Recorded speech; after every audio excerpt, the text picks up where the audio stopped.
Hello my dear. R K simple classes में आपका welcome, very warm welcome. आइए, एक चर्चा का शब्द रहा है, बीत रहा है इस महीने में एक बहुत बड़ा उत्सव, बहुत बड़ा महोत्सव जो हमारे कंट्री में, हमारे इस नेशन में मनाया गया और जिसका नाम था आज़ादी का अमृत महोत्सव। तो मैंने आज ये टॉपिक लिया है आपको बताने के लिए कि क्या है आज़ादी का महोत्सव, व्हाट इज दिस ग्रेट महोत्सव सेलिब्रेशन जो हमारे कंट्री में हुआ। देखिए, हमारा देश 15 अगस्त 1947 को आज़ाद हुआ। अगर आप उसमें 75 साल जोड़ेंगे तो 2022 आता है। तो ये 75 सालों का जो एक इतिहास था कि भारत ने क्या पाया क्या खोया, उसी पर आधारित ये महोत्सव था कि आज़ादी का अमृत महोत्सव, जिसकी स्टार्टिंग कहां से हुई थी। हालांकि ये शुरू में तो 75 सप्ताहों का एक प्रोग्राम था जो 15 अगस्त 2022 के पहले 75 सप्ताहों तक ये प्रोग्राम खूब चलाया गया, जिसमें भारत के सामाजिक, राजनीतिक, आर्थिक व सांस्कृतिक हर प्रकार की पहचान को दिखाया गया और बताया गया। तो आइए, इसकी शुरुआत कहां से हुई थी। तो इसकी शुरुआत हुई थी 12 मार्च 2021। याद रखिएगा, वेरी इंपॉर्टेंट।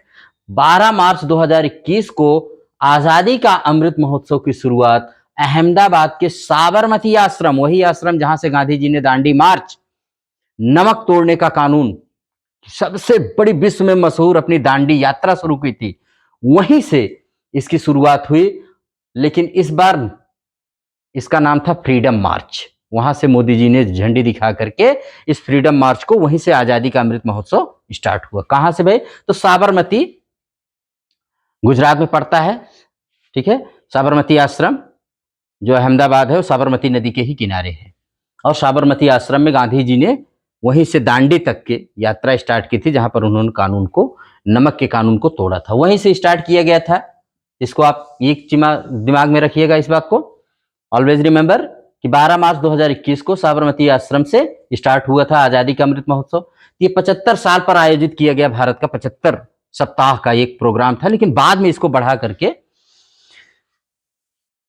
अब ये समाप्त कब हुआ? तो इसी माह 15 अगस्त 2023 को आजादी का अमृत महोत्सव का समापन हो गया। किस प्रोग्राम के तहत? मेरा माटी मेरा देश अभियान, ये जो 9 से 30 अगस्त तक मनाया जा रहा है, इसी के साथ आजादी का अमृत महोत्सव समाप्त हो गया है। तो आप इसको जानते रहिएगा। 15 अगस्त 2023 को कौन से अभियान के साथ? तो मेरा माटी मेरा देश अभियान। किसको समर्पित है भाई?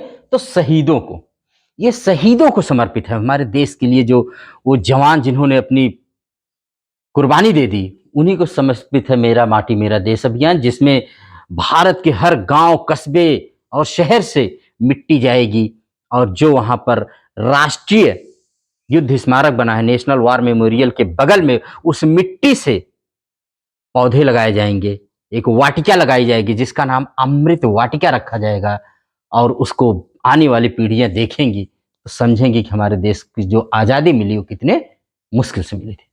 अब जब ये शुरू किया गया था तो इसमें 5 पिलर्स बताए गए थे मोदी जी के द्वारा, प्रधानमंत्री जी के। क्या थे? Freedom struggle. तो पहले फ्रीडम स्ट्रगल, स्वतंत्रता संग्राम के बारे में आजादी के अमृत महोत्सव में बात की गई। आइडियाज एट 75 पर क्या विचार हैं किसके लोगों के। अचीवमेंट्स एट 75 पर क्या उपलब्धियां हैं। एक्शंस एट 75, एक्शंस माने कार्रवाइयां क्या हुई 75 पर। और रिजॉल्व, क्या संकल्प है। ये 5 पिलर वहां पर बताए गए थे। ये ठीक है, आजादी के Amrit Mahotsav. Yes my dear. तो freedom struggle, ideas at 75, achievements at 75, actions at 75, resolves at 75, 5 ये पिलर्स थे।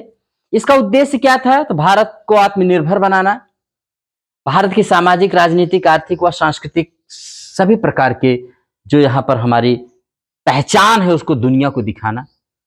क्या क्या कार्यक्रम हुए थे इसमें? बहुत, कहते हैं भारत सरकार की वेबसाइट में बताया गया कि 2 लाख से ज्यादा कार्यक्रम आयोजित किए गए। बहुत सारे अमृत सरोवर स्थापित किए गए, नई संसद भवन, अनगिनत प्रोग्राम भारत सरकार द्वारा जो इसके दौरान किया गया, सब आजादी का अमृत महोत्सव के ही अंतर्गत आया। अब आजादी के अमृत महोत्सव के बाद क्या, तो अमृतकाल, एक नया शब्द आया है अमृतकाल। 2022 से 2047 से 25 साल का जो पीरियड है, इसको कहा गया है 25 वर्ष का period, period of 25 years is known as Amritkaal. इसको अमृतकाल का नाम दिया गया है। इसके भी कुछ एम्स और टारगेट दिए गए हैं, ऑब्जेक्टिव हैं। क्या कि 2023 का जो अभी हमने इंडिपेंडेंस डे मनाया, वो अमृतकाल का पहला इंडिपेंडेंस डे है। और जो इस साल का बजट आया था, वो अमृतकाल का पहला बजट था, जिसको सप्तऋषि बजट का नाम दिया गया था। भारत को शताब्दी समारोह, माने जब भारत 2047 में अपनी आजादी का 100वीं वर्षगांठ मनाएगा, 100 ईयर्स इंडिपेंडेंस डे मनाएगा, तो भारत उस समय विकसित भारत के रूप में हो। ये हमारे अमृतकाल का लक्ष्य है। इसके लिए मोदी जी ने भारत के हर जन को, स्पेशली विद्यार्थियों और नौजवानों को, कि भारत को एक विकसित भारत बनाने के लिए आप लोग जुट जाइए इसमें, ठीक है। एंड इसी के उद्देश्य से 15 अगस्त 2022 को रेड फोर्ट, लाल किले से मोदी जी ने पंच प्रण की घोषणा की थी, जो 21 अप्रैल 2023 सिविल सेवा, माने सिविल सेवा दिवस के अवसर पर उन्होंने पंच प्रण दिया कि हर नागरिक को भारत के पंच प्रण लेना चाहिए। तो आइए इस पंच प्रण को आपको बताते हैं। उन्होंने पहला कहा था, पंच प्रण माने 5 प्लेजेस। इस उद्देश्य के साथ आप अगर बढ़ेंगे तो निसंदेह भारत हमारा क्या बनेगा भाई, एक विकसित भारत बन जाएगा। तो ये अमृत काल के पंच प्रण हैं, मोदी जी ने जो दिया है अमृत काल के पंच प्रण। क्या है वो, तो बताते हैं आपको।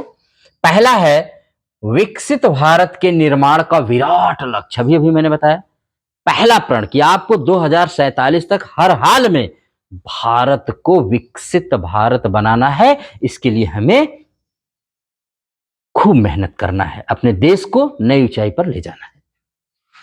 फिर दूसरा, गुलामी की हर सोच से मुक्त हो। यह भी ठीक है। अंग्रेजों के जमाने की जितनी सारी चीजें थी, अभी आपने देखा ना कि बहुत सारी चीजों के नाम बदले जा रहे हैं। क्यों बदले जा रहे हैं? जैसे आपने देखा था, हमारा जो राजपथ होता था उसको कर्तव्य पथ बना दिया गया, और बहुत सारे जो अमृत मुगल गार्डन था, अमृत गार्डन कर दिया गया। मतलब अंग्रेजों के जमाने के कानून जो थे उनको नया नाम दिया जा रहा है। ये सब क्या है कि हम उस गुलामी की हर सोच से, जो अंग्रेजों ने संसद भवन बनाया था उसको नई संसद भवन बनाया गया। कहने का मतलब है कि हम गुलामी की हर सोच से मुक्त हों। नहीं, आने वाली पीढ़ियां पूछेंगी आपने क्या किया, क्या नया किया। तो इसलिए नई सोच के साथ नया इंडिया बनाने की बात आई। तो ये बात है। दूसरा, गुलामी की हर सोच से मुक्त हो। भारत की विरासत पर गर्व की भावना। भारत इतना विरासत, इतने सांस्कृतिक, इतनी सारी चीजें हैं कि हर नागरिक को गर्व करना चाहिए। बीइंग एन इंडियन, एक इंडियन होने पर उसको गर्व हो कि आई बिलोंग टू इंडिया। हीन भावना नहीं आनी चाहिए। और चौथा है देश की एकता और एकजुटता को निरंतर सशक्त करना, यूनिटी को बढ़ाना। किसी भी कंडीशन में अपने भारत की यूनिटी को खोना, इंटीग्रिटी को नहीं है। और पांचवा है अपने कर्तव्यों को सर्वोपरि रखना। अपने देश में अपने ड्यूटी को, राइट तो सब लोग बात करते हैं, राइट तो सब लोग पहचान लेते हैं, लेकिन ड्यूटी की बात कोई नहीं करता। तो उन्होंने कहा सबसे पहले अगर आप बात करिए तो अपने ड्यूटी की बात करिए, राइट्स तो आपके हैं ही। ये पंच प्रण जो हैं अमृत काल के मोदी जी के, इनकी अगर हम लोग फॉलो करें तो निसंदेह देयर इज नो डाउट कि हम 2047 तक भारत को एक न्यू एंड डेवलप्ड कंट्री बना सकते हैं। तो ये आजादी के अमृत महोत्सव का प्रोग्राम, जिस पर मोदी जी के पंच प्रण और उस समय के 5 पिलर्स, इस सोच के साथ हर कुछ आप अपना भारत के लिए करिए। Do everything, perform everything, reform yourself for new India, perform everything for new India, transform yourself, transform everything what ever thing is around you for new India. इसी न्यू इंडिया के साथ आरके सिंपल क्लासेज आपकी इस class को यहीं पर and करता है, और आपसे होप करता है कि आप इसको समझेंगे और जानेंगे, और अमृत काल में आप एक अमृत बन करके देश के लिए अमृत बनेंगे, जहर नहीं बनेंगे। ठीक है, और भारत को एक विकसित भारत बनाएंगे। और हाँ, आपको मैंने बताया कि मेरी डेली करंट अफेयर्स मैं कम्युनिटी में अपने डाल देता हूं अपने चैनल पर, आप उसको इंग्लिश में डालता हूं, आप उसको रीड कर लीजिए। इंपॉर्टेंट टॉपिक मैं वहां पर राइट कर देता हूं, आप उसको रीड करिए। हाँ, इंग्लिश में है, थोड़ा सा पढ़ने का प्रयास करिए, इंग्लिश भी स्ट्रांग होगी और आपको वो मिलेगा भी। कम्युनिटी चैनल में जाकर आप डेली का करंट अफेयर्स वहां पर देख सकते हैं। और इसी के साथ अगर ये चैनल आपको कुछ यूजफुल और हेल्पफुल इंफॉर्मेशन दे रहा है कि आप एक अच्छे और सच्चे भारतीय बने, ऐसे भारतीय नहीं कि पढ़ने लिखने के बाद भी लोग आप पर क्या करें, क्रिटिसाइज करें, ऐसा नहीं। हमारा उद्देश्य है कि एक सच्चे भारतीय, अच्छे भारतीय बनिए और देश की अच्छी सर्विस करिए, आपको अच्छी जॉब मिले, गवर्नमेंट जॉब मिले। इसी शुभकामनाओं के साथ आज का ये प्रोग्राम, ये क्लास मैं यहीं पर एंड करता हूँ। Thank you very much.